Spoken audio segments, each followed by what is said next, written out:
Finally Lingampalli అమ్మవారి దర్శనం అయితే చేసుకున్నా బ్రో. పోషమ్మ తల్లి టెంపుల్ దగ్గర చాలా మంది ఉన్నారు. ఇక సైడ్ నుంచి ఒక ఫోటో దిగేసి వచ్చేసిన. ఇక అమ్మవారి విగ్రహాన్ని తెలిసిన అన్న చెప్పిండు, ఇట్లా మహారాష్ట్రలో ఒక ఆయన స్పెషల్ అంటే ఆ విగ్రహాలు చేయడంలో స్పెషలిస్ట్ ఉంటాడు కదా. ఎగ్జాంపుల్ ఇప్పుడు మన అయోధ్యలో రామ్లల్లా చిన్నప్పటి రాముల వారి విగ్రహం తయారు చేసింది కదా, ఆయన దగ్గర అయితే విగ్రహాన్ని అయితే చేపించిరంట. మహారాష్ట్ర దగ్గర నుంచి అయితే తెచ్చిరని ఇన్ఫర్మేషన్. అక్కడ నుంచి అమ్మవారు అయితే సూపర్ ఉన్నారు. ఏమైనా తప్పు మాట్లాడుంటే క్షమించాలి. మొత్తానికి దర్శనం చేసుకున్నాం బ్రో. అంతే ఇక బొట్టు పెట్టుకున్నా వచ్చేసినా. మా ఫ్రెండ్స్ ఉంటారు కానీ ఎవరిని కలవలే, ఎందుకో మరి తెలియదు, అర్థం కాలేదు.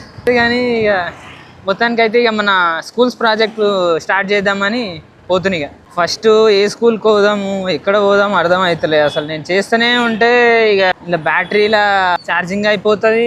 బ్రో ఇడేమో ఫెన్సింగ్ చేస్తారు, నాకు తెలిసి క్రికెట్ అదేదో కడుతుంది ఆల్రెడీ. క్రికెట్దే ఉన్నట్టున్నది నాకు తెలిసి.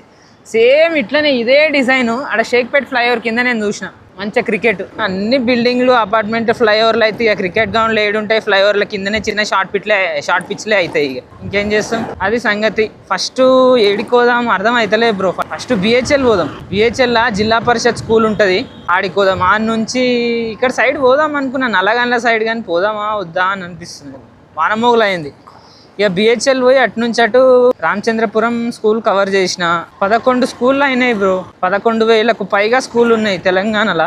ఇక మన డ్యూటీ సరిపోతుంది. ఇక ఏం చేస్తాం, ఇక టైం దొరికినప్పుడు చేద్దాం అంతే. ఇక బిహెచ్ఎల్కి వెళ్ళిపోదాం. ఇక చూస్తారు కదా ఫుల్ వానమోగులు అయింది. రెయిన్ కోట్ తెచ్చుకున్నా, చూద్దాం.